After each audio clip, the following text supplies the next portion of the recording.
Hey guys, welcome back. I hope you are having an amazing day. Let's get right into the stories. The first one is a pro-revenge story. Smartphones became ubiquitous in my country around 2014, just as I finished high school. My parents gifted me my first phone, a second-hand iPhone 4. It was outdated but functional, and I vowed to myself that one day I'd purchase a new phone with my own hard-earned money. When I started college, I had a grueling 2-hour daily commute. In high school, I had been a top performer academically and clinched several regional competitions. These accolades were being recognized during my freshman year of college. A National Credit Union award finally provided me with enough funds for a new phone. I bought an iPhone 8 and a premium SIM card, unaware that it had been discarded by its previous user. By the third day, I began receiving calls for a man named Jack from various financial institutions. It turned out the number previously belonged to him, and for the past 10 years I've continued to receive these calls. Determined to keep my premium number, I started a routine of blocking wrong numbers. Back then, blocking was device-specific, so each time I upgraded my phone, I had to start over, maintaining a list of numbers to block. I landed my first job after graduating in 2019. Around 2020, I was assigned to a new project notorious for burning people out due to a tyrannical project manager named Jake. I didn't know his full name for quite some time. He seemed to take pleasure in making our lives miserable. Jake ruled with an iron fist. From the moment his team logged into their work accounts, they were bombarded with a flurry of emails and messages, each marked as more urgent than the last. Jake thrived on creating chaos, often changing project deadlines on a whim, demanding his team work late into the night and through weekends. "I need that report on my desk by 8 a.m. tomorrow," Jake would bark over a video call at 7 p.m. "And I don't care if you have to pull an all-nighter to get it done." Jake's presence loomed over every task. He insisted on micromanaging every detail, yet was quick to take credit for any successes, no matter how small. Failures, however, were met with his notorious tirades, publicly berating his team and assigning blame without hesitation. His unpredictable temper kept everyone on edge, afraid to make the slightest mistake. Meetings were another tool in his arsenal of torment. He scheduled them during lunch breaks and after hours, ensuring no one could escape his grasp. These meetings were often pointless, serving only to reinforce his dominance and disrupt any semblance of work-life balance his team might have had. "Why isn't this done yet?" Jake would demand during these meetings, his face red with anger on the video call. "I don't pay you to sit around and twiddle your thumbs." His relentless stream of emails continued around the clock, each carrying a thinly veiled threat. Perfection or dismissal. Under his reign, morale plummeted and burnout soared. Yet Jake remained oblivious, satisfied only by his complete and total control. I was quite embarrassed when I learned that he was from the same area as I was and had attended the same school, though years before me. In 2022, our company merged with a parent company. Almost nothing changed personnel-wise, but infrastructure-wise, we got Microsoft Teams and an organization view. That was when I first learned about Jake from an organizational hierarchy perspective. His full name was an eye-opener. It was Jack. Now, the name was common enough, but at the time, mobile numbers had an area-specific pattern, so I already knew that the previous owner of my number was from the same area as me. Still, it could be someone else. I wanted to dig deeper. I reached out to an old mentor who lived in the same area and had coached several high school students for the last 2 decades. He confirmed my suspicions. I won't go into the details, but it was evident that Jack and Jake were the same person. I had been quite irritated with this unknown person named Jack for almost a decade by then, and Jake had been the bane of my, and several others' existence for quite some time. This is where the revenge lies. First, I unblocked all the numbers in my phone. I was getting 5-6 calls daily on average, but after unblocking about 150 numbers, it increased to 15 to 18. My answering strategy changed drastically. Instead of saying wrong number, I politely explained that the owner had changed his number and provided his current number to update their database. This is where I could be the AH. I also volunteered his manager's number, in case he tries something else. "Oh, I'm so sorry for the confusion," I'd say sweetly. "Jack changed his number a while back. Let me give you his current number and his manager's number too, just in case." The fallout was epic. These people had been trying to find him for almost a decade. Banks had sold his debts to companies that harass people for a living to get their money back. It turned out he had been taking loans in everyone's names, his wife, parents, uncles, aunts, and giving everyone that same number.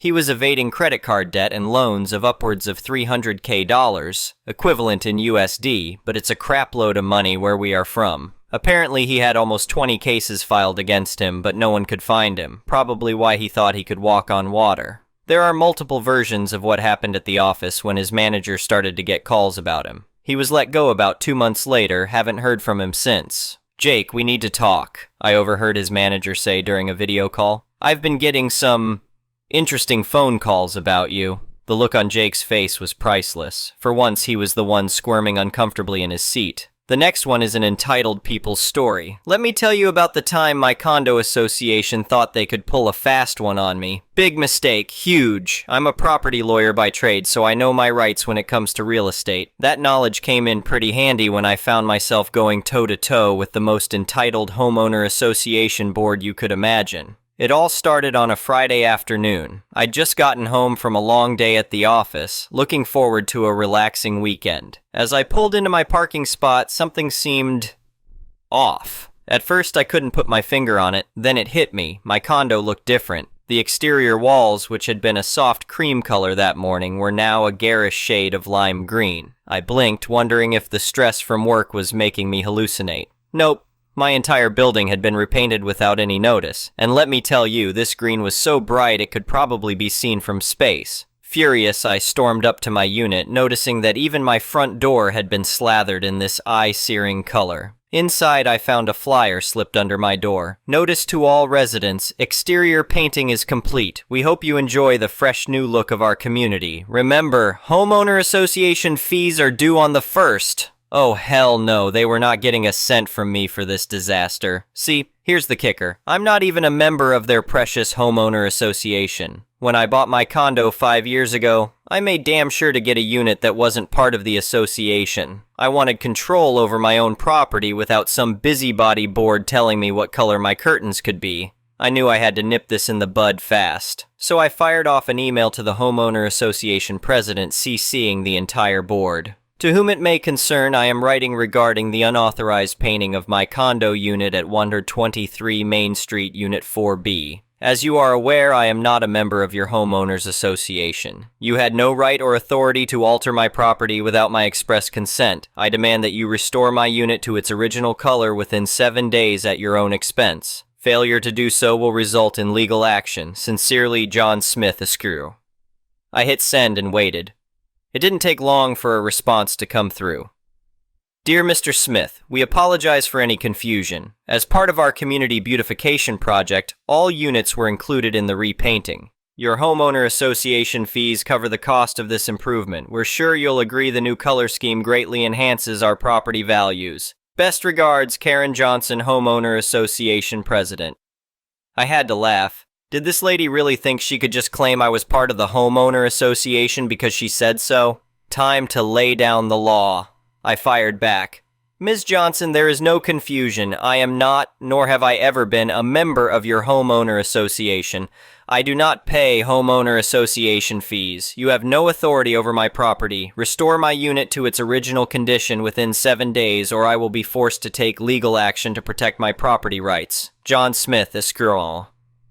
This time, the reply came even faster. "Mr. Smith, all units in this development are part of the homeowner association. It's in the bylaws. We've allowed you to skip meetings and avoid fees as a courtesy, but make no mistake, you are a member and subject to our rules. The painting stays. Pay your back fees immediately or face fines and possible liens. Karen Johnson, Homeowner Association President." Oh, it was on now. This delusional woman thought she could retroactively force me into her little fiefdom. Not happening. I dug out my property records indeed, then spent my weekend preparing a little surprise for Ms. Karen and her band of busybodies.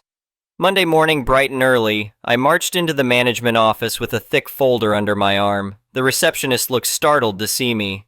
"I need to speak with Karen Johnson and the Homeowner Association Board immediately," I said firmly. Do you have an appointment?" she stammered. I flashed my bar association card. "I don't need one. Tell them John Smith from Unit 4B is here regarding an urgent legal matter." A few minutes later, I was ushered into a conference room where Karen and 3 other board members sat looking nervous. Karen tried to paste on a smile. "Mr. Smith, what seems to be the problem? I thought we cleared everything up in our emails." I sat down and spread out my documents on the table. "Actually, Karen, you've created quite a big problem for yourselves. Let me lay it out for you." Over the next hour, I methodically went through every scrap of evidence proving I was not part of their homeowner association. The original property listing excluding homeowner association membership, my purchase contract and deed clearly stating the unit was not subject to any homeowner association, records of property tax payments showing I paid more than homeowner association units due to not receiving their services. Furthermore, I continued, I have here sworn affidavits from the previous owner and the real estate agents involved in my purchase, all confirming that homeowner association membership was explicitly excluded from the sale of my unit. The board members were looking pretty pale at this point. I pressed on. By painting my unit without consent, you have committed willful destruction of property. Your subsequent attempts to coerce me into your homeowner association and extort fees from me constitute harassment and fraud. I paused to let that sink in. Karen finally found her voice. But the bylaws say all units must be members. You can't just opt out. I smiled. Actually, I can, and I did. My unit was carved out as a legal exception before you all even formed your homeowner association. Previous boards understood and respected that. You, however, decided to overstep your authority. Big mistake. I pulled out one last document. This is a draft of the lawsuit I'm prepared to file this afternoon. Destruction of property, harassment, attempted fraud, infliction of emotional distress. I could go on, but I'm willing to settle this out of court if you meet my demands.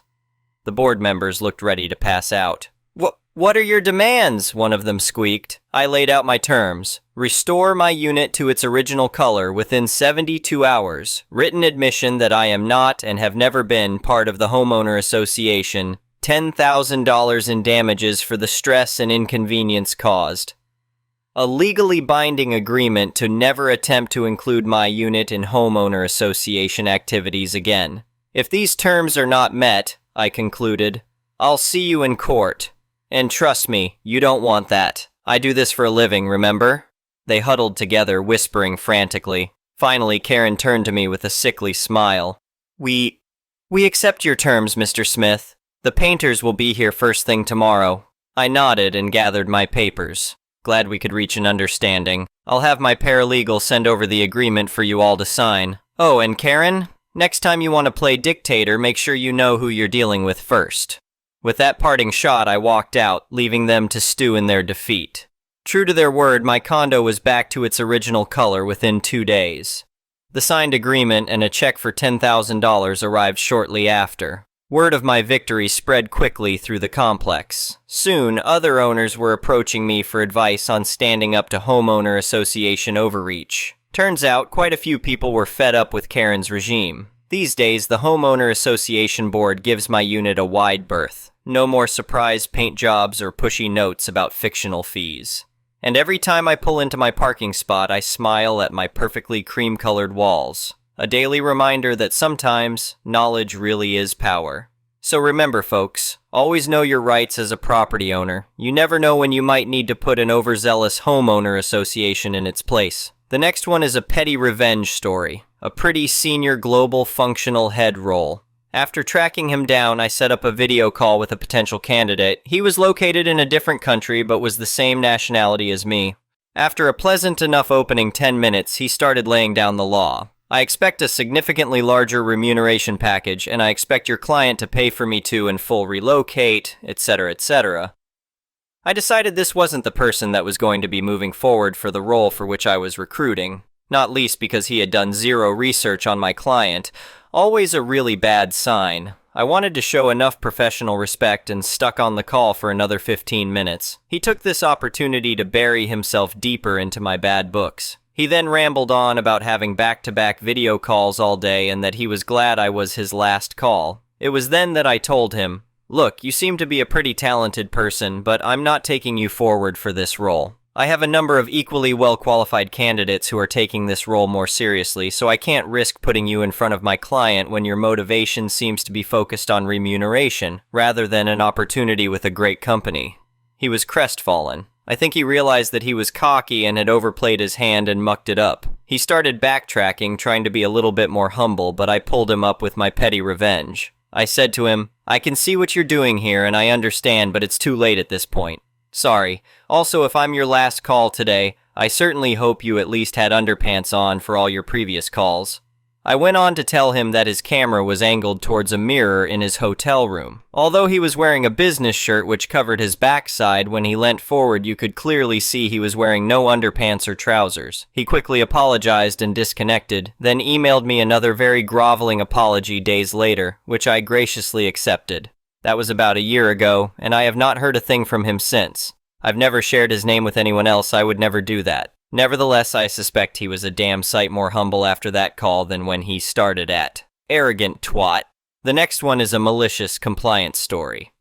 Backstory. This happened almost 10 years ago. I was looking for a change from my first job. My first company had a great WFH policy, so I was looking for an opportunity with a similar WFH policy. Story. Back in 2014 to 15, I was looking for a job. 5 years had passed in my first job, and I was looking for a better opportunity. At the time, I was working as a Java developer at a company that is known as a telecom service provider. I was finding several opportunities, but none had a good WFH policy, and I had grown quite accustomed to the policy my first company had. This was years before COVID normalized WFH, and it was hard to find a good WFH policy at most companies. Eventually, I had to forego of my requirements. I was about to join a company and I asked the HR about WFH and received the most strict response that I had received of all the companies before. It is a strictly WFO opportunity. The pay was really good, almost twice what I was making, so I tried my best to look at that bright side. I also asked HR to add this strictly WFO only in my contract. Thinking they have got the better of me, they oblige. This additional clause would later lead me to the MC in question. After joining and getting inducted into the project team, I found out that the team was short at least 4 people. Due to this, everyone was overworked, and people were working 60-70 hours weeks while getting no OT. I was the only one with my area of expertise, and I was taken as a replacement of someone who was about to leave. Beginning of the second week, and there is a meeting where the domain lead comes up and congratulates the team regarding their latest success. Explains how the project has made the company a hefty profit and how we are going to get a pizza party soon. I realize right then and there the toxic culture the company has, where people overworking without additional pay or promotion bonus when it makes the company money. I make sure to get a locker at the office and start leaving my laptop at the office locker at the end of the day. For the first 3 weeks, this poses no problem as I'm getting training, knowledge transfer. Once my training is completed and the person training me leaves, I get my first batch of work. The work volume will easily take 80 hours. That's 2 business weeks. I am given 6 days to complete it.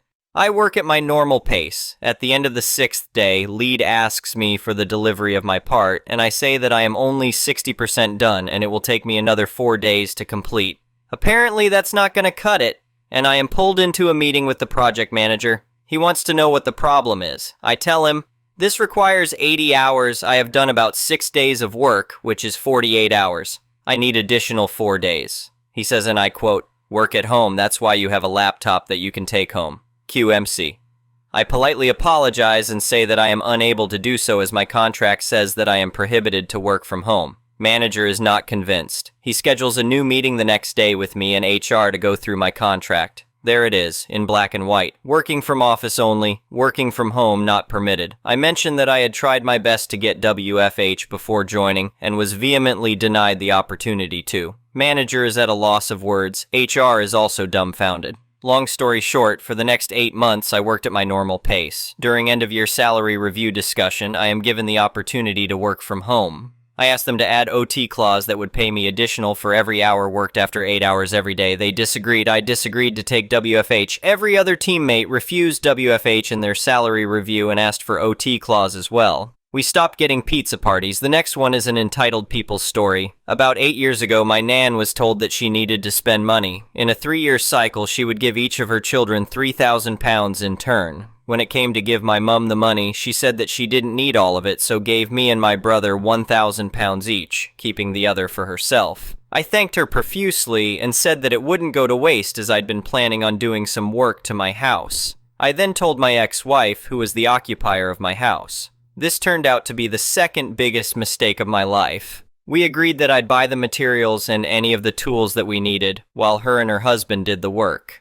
I spent the first £500 very easily on paint, wallpaper, flooring, and so on. Then there were little purchases, screws and fixings, new main sockets, and so on. I paid out for a small multimeter as mine died, and I was suddenly left with £220. The work progressed and no more demands on my money were made, so I used it on myself. Naturally, a week later, I was asked to buy some flagstones for a new patio. I told her that all the money was gone. She went ballistic. How could I have spent all the money? Where did it go? She wanted to see the itemized receipts. I promised her. We had an agreement. I shrugged it off and simply told her that I had spent some on myself. Again, mistake on my part. How dare I spend her money? I now owed her £200 and she was going to get it back. Almost daily, I'd get a text from her asking when I would transfer the money. The day before payday, I'd get a reminder from her that I owed her £200. Each time I dropped the kids off or collected them, I'd be reminded. After about 6 months, these became simple reminders on payday, and after about a year, they had tailed off completely, until about a year and a half after Mum gave me the money, when she held a BBQ. I arrived for the BBQ and her parents, her siblings, and a couple of her friends were there. We were all sociable enough until someone mentioned how nice the garden looked. She said, "Yeah, but it's not finished as me still owes us £200 from over a year ago. We're relying on that to finish things off." Her husband also chipped in, "He's not even done any of the work." All eyes were on me now, disapproving thoughts running through their heads. I sighed, then decided to end this once and for all. "I owe you £200, do I? £200 out of that £1,000, out of that £1,000 that my mother gave me. Listen to yourself for a moment, please. I was gifted £1,000 and decided to help you. I spent £800 on this house that you live in, and now you want more. You're either greedy, entitled, or delusional." I put down the drink, turned round, and left. I'd have loved to have been a fly on the wall after that, because strangely it's not been mentioned since. Thank you for watching. I would really appreciate it if you could like the video and subscribe to our channel if you haven't already. We'll see you again tomorrow.